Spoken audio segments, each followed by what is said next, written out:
ruined it for me. Put me in something with an engine. And so somehow he talked my mom into it, and at 5 I started racing quarter midgets. And that's pretty much started this crazy whirlwind life that I've been on ever since I started racing quarter midgets at 5. I won a national championship at 7, and ever since I was 7 years old, I can't remember a weekend I wasn't driving a race car.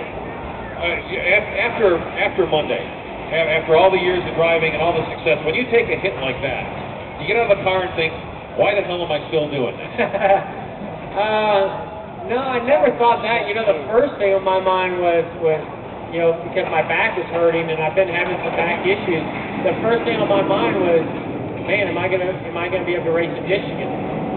So I don't know. I've been racing for so long and I love it so much, and I love, especially when we're having a good year or we've got a shot at the championship. I don't want anything to jeopardize that, whether it's something that's happened with the team or there's something happening with me. And so, it's never really a second thought to get back in the car. It's just about being healthy. And I know we take such great safety precautions in the car. I mean, that was a tremendous hit that I took. And Sam Horvitz as well. I mean, he took many hits. And to be able to walk out of those cars is pretty amazing. Now, it doesn't mean that long-term wise there's not going to be some injuries. I mean, I'm already having back problems now. I'm only 38 years old, but I can tell you this, it's all been worth it, and I'm very proud of all the things I've done in the car, outside the car, and the safety and how it's come along so far since I first started. Nicholas from Freedom, Pennsylvania wants to know which driver you have the most respect for. Probably Mark Martin. I think even before Mark became my teammate at Hendrick Motorsports, I just had a tremendous amount of respect for Mark. I raced when I first got into NASCAR in the Nationwide Series, Busch Series back then, and we raced together. We had some incredible battles, and I saw his talent firsthand, very early on. And I always thought, man, this guy is one of the coolest guys, one of the best race car drivers. And now he's my teammate, so I get to hang out with him, as well as get beat by him every once in a while, a lot lately. And it only makes me respect him that much more than he's doing at 50.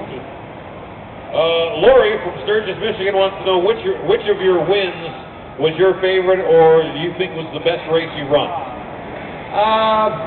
Well, I mean, the one that sticks out in my mind the most is always the inaugural Brickyard 400 in 1994 at the Indianapolis Motor Speedway. To go to Indianapolis is a dream come true for any kid, especially somebody that grew up racing. And to go there and race in the first ever NASCAR race, or really basically the only other event ever held there besides an IndyCar race, and to win it, that was about as cool as it gets. And no offense to Cedar Point, I would love to come here, but it's still the only race to this day that I went to Disney World the day after, the event to hang out with Mickey. So it was, back then they were doing that with Super Bowl winners and things. That was pretty darn cool to be able to do that.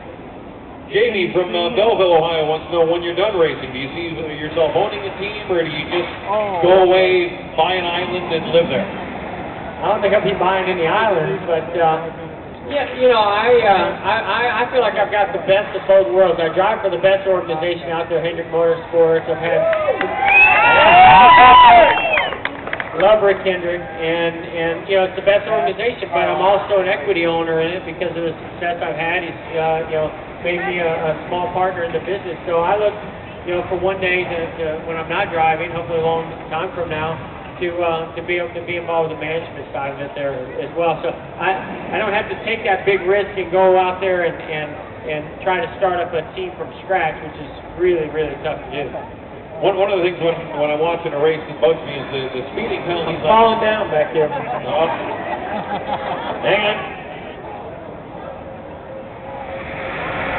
The speeding penalties on pit road.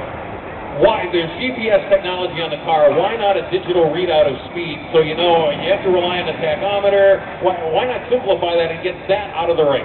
See, this is what happens when drivers go on TV and do interviews and say, I wasn't speeding. They don't listen to these guys. Come on. We don't have the best technology in the world. We probably could have some better technology. In most forms of motor racing, what they do is, as they come to pit road, they hit a button on a steer wheel, and that holds it at an RPM and a speed. It basically gets into the correct gear, and it just holds it at that speed all the way down pit road as you come in as you leave. We don't have that technology because NASCAR's afraid we're going to have traction control if we do that. But what we do have is a tachometer. It has lights on it that break down the speed into very small increments.